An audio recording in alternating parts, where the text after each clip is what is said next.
Marpalli media YouTube ಚಾನಲಿಗೆ ತಮ್ಮೆಲ್ಲರಿಗೂ ಆತ್ಮೀಯ ಸ್ವಾಗತ. ಸ್ನೇಹಿತರೆ, ಬೆಳಗಾವಿಯ ಕೋಟೆಯಲ್ಲಿರುವ ಕಮಲ ಬಸದಿ ಶಿಲೆಯಲ್ಲಿ ನಿರ್ಮಾಣಗೊಂಡಂತಹ ಕಲಾವೈಭವದ ಬಸದಿ ಕ್ರಿಸ್ತ ಶಕ 1204ರಲ್ಲಿ ರಟ್ಟ ರಾಜವಂಶದ ಮಂತ್ರಿ ಬಿಚಿರಾಜ ಅಥವಾ ಜಯರಾಜ ಇವರು ಮನಮೋಹಕವೆನಿಸಿದ ಕಲಾವೈಭವದ ಕಮಲ ಬಸದಿಯನ್ನು ಬೆಳಗಾವಿಯ ಕೋಟೆಯ ಒಳಗೆ ನಿರ್ಮಾಣ ಮಾಡಿದರು. ಜೊತೆಗೆ ಇಲ್ಲಿನ ಬೆಳಗಾವಿಯ ಕೋಟೆಯನ್ನು 1204ರಲ್ಲಿ ಇದೇ ರಾಜ, ಇವನನ್ನು ಜಯರಾಜ ಅಂತಲೂ ಕರೀತಾ ಇದ್ದರು, ಈತ ಇದನ್ನು ಪ್ರಾರಂಭ ಮಾಡಿದ. ನಂತರ ಇಲ್ಲಿ ಆಳಿದಂತಹ ರಾಜವಂಶದ ಆಡಳಿತಗಾರರು ಈ ಕೋಟೆಯನ್ನು ನವೀಕರಣಗೊಳಿಸಿದ್ದಾರೆ ಅನ್ನುವಂಥದ್ದು ತಿಳಿದು ಬರುತ್ತೆ. ವಿಶೇಷವಾಗಿ ಈ ಕೋಟೆಯಲ್ಲಿ ಮಹಾತ್ಮ ಗಾಂಧೀಜಿಯವರನ್ನು ಸ್ವಾತಂತ್ರ್ಯ ಹೋರಾಟದ ಸಮಯದಲ್ಲಿ ಬಂಧಿಸಿ ಇಟ್ಟಿದ್ದರಿಂದಲೂ ಈ ಕೋಟೆ ವಿಶೇಷತೆಯನ್ನು ಪಡೆದಿದೆ. ಸ್ನೇಹಿತರೆ, ಜೊತೆಗೆ ಇಲ್ಲಿರುವಂತಹ ತಾವು ನೋಡ್ತಾ ಇದ್ದೀರಲ್ಲ, ಈ ಕಮಲ ಬಸದಿ ಅಂತೂ ಚಾಲುಕ್ಯ ವಾಸ್ತುಶಿಲ್ಪ ಶೈಲಿಯಿಂದ ತನ್ನದೇ ಆದ ಛಾಪನ್ನು ಮೂಡಿಸಿದೆ. ಕಮಲ ಬಸದಿಯು ಕಪ್ಪು ಬಸಾಲ್ಟಿಕ್ ಕಲ್ಲುಗಳಿಂದ ನಿರ್ಮಾಣಗೊಂಡಿದೆ. ನಾಗರಿಕ ಶೈಲಿಯ ಶಿಖರ ಹೊಂದಿದೆ. ಬಸದಿಯ ಒಳಗಿರುವಂತಹ ಕಲ್ಲಿನ ಕಂಬ ಫಳ ಫಳ ಅಂತ ಹೇಳಿ ಹೊಳೆಯುತ್ತೆ. ಸ್ನೇಹಿತರೆ, ಈ ದೇವಾಲಯದ ಮೇಲ್ಗಡೆ ನೋಡ್ತಾ ಇದ್ದೀರಲ್ಲ, ಗೋಪುರದ ರೀತಿಯಲ್ಲಿ ಇದೆಯಲ್ಲ, ಇದು ಪಿರಮಿಡ್ ಆಕಾರದಲ್ಲಿ ಇದೆ. ಸ್ನೇಹಿತರೆ, ಹಾಗೇನೆ ನಾವು ಇಲ್ಲಿಗೆ ಭೇಟಿ ಕೊಟ್ಟಾಗ ಸುಂದರವಾದಂತಹ ಉದ್ಯಾನವನ ಇದೆ. ಸ್ನೇಹಿತರೆ, ಈ ಕಮಲ ಬಸ್ತಿಯನ್ನು ವಾಸ್ತುಶಿಲ್ಪಿಗಳಾದಂತಹ ಕಾರ್ತವೀರ್ಯ ದೇವ ಹಾಗೂ ಯುವರಾಜಕುಮಾರ ಮಲ್ಲಿಕಾರ್ಜುನ ದೇವ ಇವರುಗಳು ನಿರ್ಮಾಣ ಮಾಡಿದ್ರು ಅಂತ ಹೇಳಿ ಮುಂಬೈನ ರಾಯಲ್ ಏಷಿಯಾಟಿಕ್ ಸೊಸೈಟಿ ಶಾಖೆಯಲ್ಲಿ ಇಟ್ಟಿರುವಂತಹ ಶಾಸನ 1205 ಅದರಿಂದ ತಿಳಿದು ಬರುತ್ತೆ. ಸ್ನೇಹಿತರೆ, ವಿಶೇಷವಾಗಿ ಹೇಳೋದಾದರೆ ಇಲ್ಲಿ ಕಮಲ ಬಸದಿ ಅನ್ನುವಂಥ ಮಾತಿದೆ.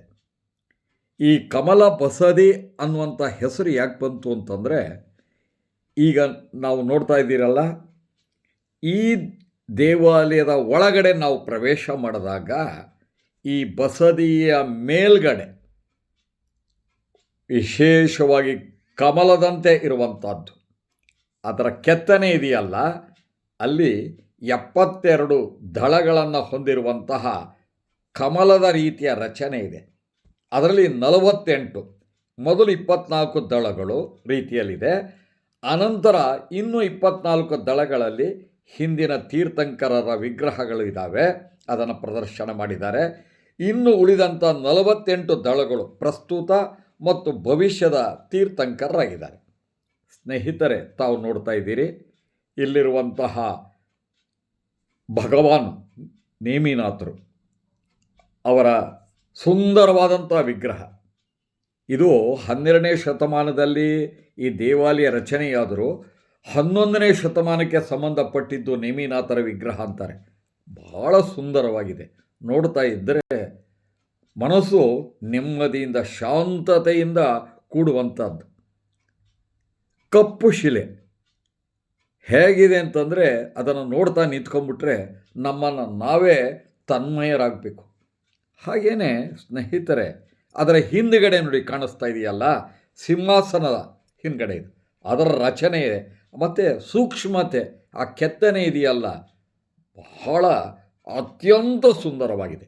ನಾನು ಹೇಳಿರುವಂತಹ 72 ಮೇಲ್ಗಡೆ ಇರುವಂಥ ಕಮಲದ ದಳಗಳು ನೋಡಿ, ಇದರಲ್ಲೇ ಮೊದಲು ಕಾಣುವಂಥದ್ದು ನಿಮಗೆ ಹೇಳಿದೆ, 48ರಲ್ಲಿ 24 ದಳಗಳು, ಅನಂತರ 24 ತೀರ್ಥಂಕರ ವಿಗ್ರಹಗಳು, ಆಮೇಲೆ ಉಳಿದಂಥ 48ರಲ್ಲಿ ಪ್ರಸ್ತುತ ಮತ್ತು ಭವಿಷ್ಯದ ತೀರ್ಥಂಕರು.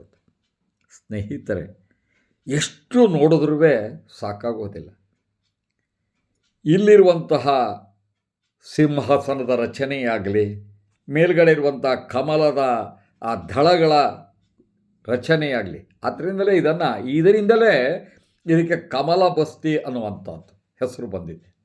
ಸ್ನೇಹಿತರೆ, ಈಗ ನಾವು ಈ ದೇವಾಲಯದ ಒಳಗೆ ಪ್ರವೇಶ ಮಾಡಿದ್ರೆ ಅಲ್ಲಿರುವಂಥ ಕಲ್ಲಿನ ಕಂಬ ಹೊಳಪು ಹೇಗಿದೆ ಗೊತ್ತಾ?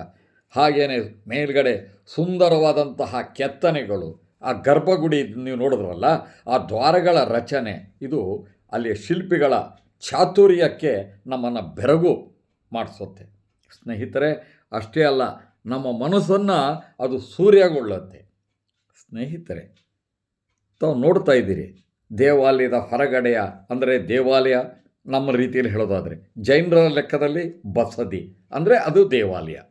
ಸ್ನೇಹಿತರೆ, ಇದು ನೋಡಿ, ಇಲ್ಲಿ ಅನೇಕ ರಾಜರು ಅಂದರೆ ಜೈನ ರಾಜರುಗಳು ಮತ್ತು ಇತರೆ ರಾಜರುಗಳು ಆಳಿದರು ಇಲ್ಲಿ ಈ ಹೆಚ್ಚಿನ ಜೈನ ಸಂಪ್ರದಾಯಕ್ಕೆ ಅದಕ್ಕೆ ಹೆಚ್ಚಿನ ಪುರಸ್ಕಾರವನ್ನು ಕೊಟ್ಟಿರೋದನ್ನು ನಾವು ಇಲ್ಲಿ ಕಾಣಬಹುದು.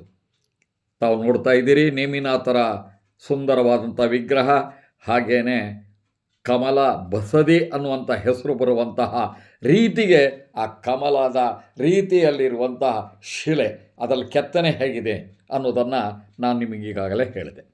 ಸ್ನೇಹಿತರೆ, ಇಲ್ಲಿ ಜೈನ ಸಂಪ್ರದಾಯದಂತೆ ಪೂಜಾ ವಿಧಾನಗಳು ನಡೆಯುವಂಥದ್ದು.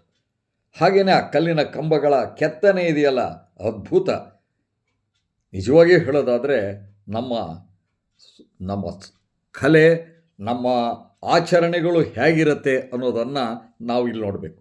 ಬಸದಿಯೊಳಗೆ ಭಗವಾನ್ ಸುಮತಿನಾಥ, 7 ಹೆಡೆಗಳ ಸರ್ಪವನ್ನು ಹೊಂದಿರುವಂಥ ಪಾರ್ಶ್ವನಾಥ ಹಾಗೂ ನವಗ್ರಹಗಳ ಒಂದು ದೇವಾಲಯವೂ ಸಹ ಇಲ್ಲಿದೆ. ಸ್ನೇಹಿತರೆ, ಕರ್ನಾಟಕ ಸರ್ಕಾರ ಬೆಳಗಾವಿಯ ಕೋಟೆಯನ್ನು ರಾಜ್ಯ ಪರಂಪರೆಯ ಸ್ಮಾರಕ ಅಂತ ಹೇಳಿ ಗೌರವಿಸಿದೆ. ಇನ್ನೊಂದು ವಿಚಾರ ನೋಡಿ, ಹೊರಗಡೆ ಬೋರ್ಡ್ ಕಾಣಿಸ್ತಾ ಇದೆ. ಕೋಟೆಯಲ್ಲಿ ನಾವು ಮುಂದ್ಗಡೆ ಬಂದಾಗಲೇ 115 ಅನ್ನುವಂಥದ್ದು, ಆಮೇಲೆ INFBN ಬ್ರಾಕೆಟ್ನಲ್ಲಿ TA ಮಹರ್ ಮಿಲಿಟ್ರಿ ಅನ್ನುವಂಥದ್ದು, ಹಾಗೆ ದುರ್ಗಾದೇವಿಯ ಮಂದಿರ ಅಂತ ಹೇಳಿ ಮುಂದ್ಗಡೆ ಬೋರ್ಡನ್ನು ನಾವು ಕಾಣ್ತೇವೆ ಈ ದ್ವಾರದಲ್ಲಿ, ಕೋಟೆಯ ಮುಂದ್ಗಡೆನೆ. ಸ್ನೇಹಿತರೆ, ಇಲ್ಲಿ ವಿಶೇಷವಾಗಿ ಬೆಳಗಾವಿಗೆ ಭೇಟಿ ನೀಡುವ ಪ್ರತಿಯೊಬ್ಬರು ಈ ಬೆಳಗಾವಿಯ ಕೋಟೆ ಹಾಗೂ ಅದರ ಒಳಗಿರುವ ಕಮಲ ಬಸ್ತಿ ಮತ್ತು ಶಕ್ತಿ ದೇವತೆ ದುರ್ಗಾದೇವಿ ದೇವಾಲಯಗಳನ್ನು ಮನತುಂಬಿ ನೋಡುವಂತಹ ಸೌಭಾಗ್ಯ ಇದೆ. ಇದನ್ನು ಯಾರೂ ತಾವು ಮಿಸ್ ಮಾಡ್ಕೊಳ್ಬಾರ್ದು ಅಂತ ಹೇಳ್ತಾ ನನ್ನ ಮಾತನ್ನು ಮುಗಿಸ್ತೇನೆ. ನಮಸ್ಕಾರ.